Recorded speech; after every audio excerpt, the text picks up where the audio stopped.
Hi, my name is Wade Richardson with Ford AC and Heating. I've been asked, what is contaminated refrigerant? Contaminated refrigerant can be two things. It can be a mixture of freons that were not made for the car.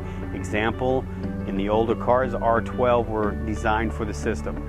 Contaminated system is when somebody else has put something else besides R12. It could be 134, it could be freeze 12, it could be multiple. Also contaminating freon, you could also have a compressor that went bad and put metal flakes in all the system, and then that's a contaminated system. And then that needs to be flushed out. But that is what contaminated freon is.